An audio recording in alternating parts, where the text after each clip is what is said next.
Now, the final thing we can do to customize our Illustrator interface is to perhaps change a couple of keyboard shortcuts.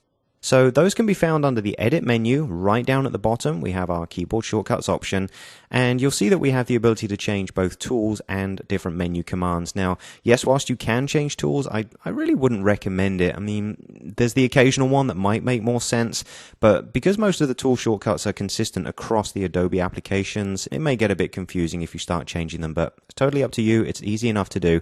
What we're going to do is come in here and choose Menu Commands, and come down and let's go under the Object section, okay? We'll scroll down a little bit more until we find the path setting, which is right here, okay? Now, again, a little further down, we'll see an item called Split into Grid, and this is something we're going to use a little bit later. I think this would be very cool if I had a keyboard shortcut for it. So what I'm going to do is click here in the empty area under the shortcut section, and I'm just going to hold down Option, Shift, and Command, or Alt, Shift, Control on the PC, and G, okay? Now that will come up with a full keyboard shortcut in there. You can double check it. That now means we've assigned that keyboard shortcut to that function, and we can use it in future, so that's absolutely perfect. Now, whilst that's done, I just want to go ahead and show you another item in here, which is very handy. Let's close up Object here. And we'll scroll down towards the bottom where we can see Other Panel, okay? So open that up, go further down here, and you can see, which is very cool, we have keyboard shortcuts for creating new layers, and also new layers bringing up a dialog box, which allows us to name the layer as we create it. So these are two that have already been added inside the keyboard shortcuts as a default, but they're worth remembering because we're going to be adding layers later on. It's very, very cool that we now have keyboard shortcuts for these, and this is something you had to do manually in the past. So just wanted to point that one out because it's not very apparent to start with.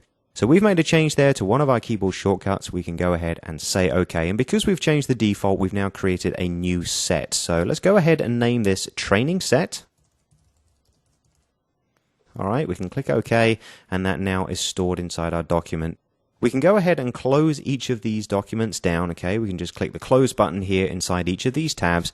And when we get to the final one, what we can do, just an additional keyboard shortcut here I wanted to show you. Let's say in this instance, we've got a document open, but you can't see the Close button on the left. Well, naturally, you could go to the File menu and choose Close. But just as an additional keyboard shortcut, if you need to get rid of your palettes at any time, just hit the Tab key, okay? Very easy to do, and that will reveal the document on its own. So, you can go ahead and close it there. It's not the be-all and end-all. But the Tab key, again, will bring them back in. And now you've really sort of got an idea now of how to open and organize all of the panels. We've created a new workspace. We've adjusted the preferences and the shortcuts. And I've also given you the fastest and most precise ways to navigate around the document. So I think this is a really, really good start. What we can do now is start to put these things into practice.